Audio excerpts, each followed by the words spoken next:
जी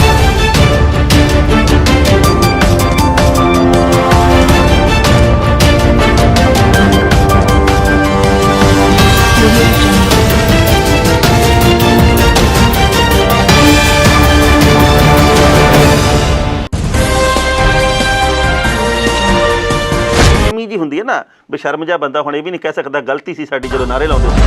ਪਰ ਉਹ ਵੀ ਨਹੀਂ ਕਈ ਢੀਠ ਵੀ ਹੁੰਦੇ ਆ ਜਿਹੜੇ ਹਾਲੇ ਵੀ ਉਹੀ ਗੁਣਗਾਨ ਕਰਦੇ ਨੇ ਬਹੁਤ ਸਾਰੇ ਲੋਕ ਟੱਕਰਦੇ ਨੇ। ਪੈਟਰੋਲ ਦੀ ਕੀਮਤ ਨੂੰ ਅੱਗ ਲੱਗ ਗਈ ਤੇ ਉੱਤਰਾਖੰਡ ਦੇ ਵਿੱਚ ਤੇ ਕਈ ਥਾਵਾਂ ਤੇ ਭਾਜਪਾ ਹੀ ਪਤਾ ਕੀ ਕਹਿੰਦੇ ਆ ਗਊ ਮਾਤਾ ਨੂੰ ਰਾਸ਼ਟਰੀ ਮਾਤਾ ਦਾ ਰੁਤਬਾ ਮਿਲੇ ਤੇ ਮੈਂ ਕਿਹਾ ਠੱਠੇ ਨੂੰ ਭਾਪੇ ਦਾ ਵੀ ਦੇ ਦਿਓ ਉਹ ਵੀ ਤੁਹਾਡਾ ਡੈਡੀ ਆ ਜਿਹੜਾ ਉਹਦਾ ਹਸਬੈਂਡ ਆ ਉਹਦਾ ਘਰ ਵਾਲਾ ਉਹ ਤੁਹਾਡਾ ਡੈਡੀ ਹੋਇਆ ਨਾ ਉਹਨੂੰ ਵੀ ਦਿਓ ਕੋਈ ਦਰਜਾ ਰਾਸ਼ਟਰੀ ਬਾਪੂ।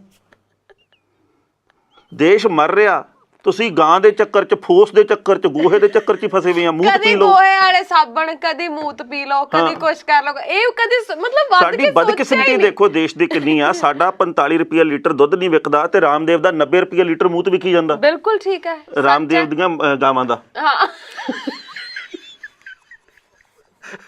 ਇਸ ਕਰਕੇ ਨਾ ਸਾਡਾ ਦੇਸ਼ ਆ ਜਿਹੜਾ ਉਹ ਗਲਤ ਦਿਸ਼ਾ ਦੇ ਵੱਲ ਜਾ ਰਿਹਾ। ਵਾਕਾਂ ਦੀ ਬਣਤਰ ਜਿਹੜੀ ਨਾ ਸਹੀ ਹੋਣੀ ਚਾਹੀਦੀ ਹੈ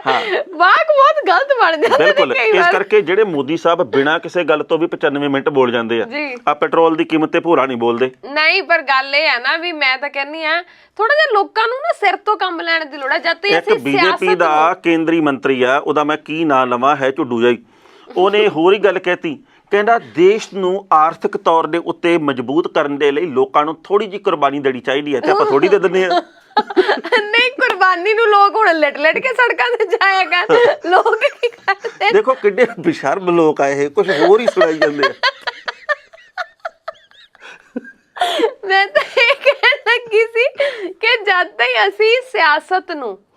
ਧਰਮ ਤੋਂ ਅੱਡ ਕਰਕੇ ਨਹੀਂ ਵੇਖਦੇ ਤਦ ਤੱਕ ਇਦਾਂ ਦੇ ਕਈ ਝੁੱਡੂ ਪੈਦਾ ਇੱਕ ਹੋਰ ਦੱਸਦਾ ਲੋਕ ਤਾਂ ਮਰੇ ਜਾਂਦੇ ਆ ਲੋਕ ਕਹਿੰਦੇ ਵੀ ਦਾਲਾਂ ਮਹਿੰਗੀਆਂ ਹੋ ਗਈਆਂ ਲੋਕ ਕਹਿੰਦੇ ਡੀਜ਼ਲ ਰਸੋਈ ਗੈਸ ਦੀ ਮਹਿੰਗਾਈ ਬਹੁਤ ਵੱਧ ਗਈ ਆ ਤੇ ਭਾਜਪਾ ਦਾ ਇੱਕ ਨੇਤਾ ਪਤਾ ਕੀ ਕਹਿੰਦਾ ਰਾਮ ਮੰਦਿਰ ਬਣ ਕੇ ਰਹੂਗਾ 2019 ਦੀਆਂ ਚੋਣਾਂ ਤੋਂ ਪਹਿਲਾਂ ਵੀ ਜਿਹੜੇ ਪਹਿਲਾਂ ਮੰਦਿਰ ਬਣੇ ਆ ਜਿਹੜੇ ਪਹਿਲਾਂ ਗੁਰਦੁਆਰੇ ਬਣੇ ਆ ਮਸਜਿਦਾਂ ਬਣੀਆਂ ਉਹਨਾਂ ਦੇ ਮੁਤਾਬਕ ਤਾਂ ਆਪਾਂ ਜ਼ਿੰਦਗੀ ਬਸਰ ਕਰ ਲਈ ਹੁਣ ਇੱਕ ਹੀ ਚੀਜ਼ ਰਹਿ ਗਈ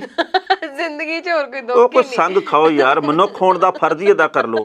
ਪਤਾ ਨਹੀਂ ਮੈਨੂੰ ਤਾਂ ਸੱਚੀ ਐ ਲੱਗਣ ਲੱਗ ਪਏ ਵੀ ਜਿੰਨੇ ਭਾਜਪਾ ਹੀ ਬੇਇੱਜ਼ਤੀ ਪ੍ਰੂਫ ਆ ਨਾ ਕੋਈ ਨਹੀਂ ਹੈਗਾ ਅਸਰ ਹੀ ਹੈ ਨਹੀਂ ਲੋਕੀ ਲਾਹਨਤਾਂ ਪਾਉਂਦੇ ਨੇ ਮੀਡੀਆ ਲਾਹਨਤਾਂ ਪਾਉਂਦਾ ਹੈ ਹਨਾ ਲੋਕ ਗੱਲਾਂ ਕਰ ਰਹੇ ਨੇ ਲੋਕ ਨਾ ਖੁੱਲ ਕੇ ਲਾਹਨਤ ਵੀ ਨਹੀਂ ਪਾ ਸਕਦੇ ਕਹਿ ਦਿੰਦੇ ਪਾਕਿਸਤਾਨ ਦੇ ਬੰਦੇ ਆ ਇਹਨਾਂ ਨੂੰ ਉਧਰ ਭੇਜ ਦਿਓ ਵਿਦੇਸ਼ੀ ਵਿਰੋਧੀ ਤਾਕਤਾਂ ਦਾ ਹੱਥ ਹੈ ਐਵੇਂ ISI ਦੇ ਏਜੰਟ ਰਜਾਈ 'ਚ ਬੈਠੇ ਬਣਾਈ ਜਾਣਗੇ ਕਿਸੇ ਨਾ ਕਿਸੇ ਨੂੰ। ਹੱਸਣਾ ਵੀ ਖਾਂਦੀ ਆ। ਬਿਲਕੁਲ ਇਸ ਕਰਕੇ ਜਿਹੜਾ ਸਾਡਾ ਦੇਸ਼ ਆ ਜਿਹੜਾ ਉਹ ਗਲਤ ਦਿਸ਼ਾ ਦੇ ਵੱਲ ਜਾ ਰਿਹਾ। ਇੱਕ ਬੀਜੇਪੀ ਦਾ ਕੇਂਦਰੀ ਮੰਤਰੀ ਆ ਉਹਦਾ ਮੈਂ ਕੀ ਨਾਂ ਲਵਾਂ ਹੈ ਝੁੱਡੂ ਜਾਈ ਉਹਨੇ ਹੋਰ ਹੀ ਗੱਲ ਕਹਿਤੀ ਕਹਿੰਦਾ ਦੇਸ਼ ਨੂੰ ਆਰਥਿਕ ਤੌਰ ਦੇ ਉੱਤੇ ਮਜ਼ਬੂਤ ਕਰਨ ਦੇ ਲਈ ਲੋਕਾਂ ਨੂੰ ਥੋੜੀ ਜਿਹੀ ਕੁਰਬਾਨੀ ਦੇਣੀ ਚਾਹੀਦੀ ਹੈ ਤੇ ਆਪਾਂ ਥੋੜੀ ਦੇ ਦਿੰਦੇ ਆ। ਨਹੀਂ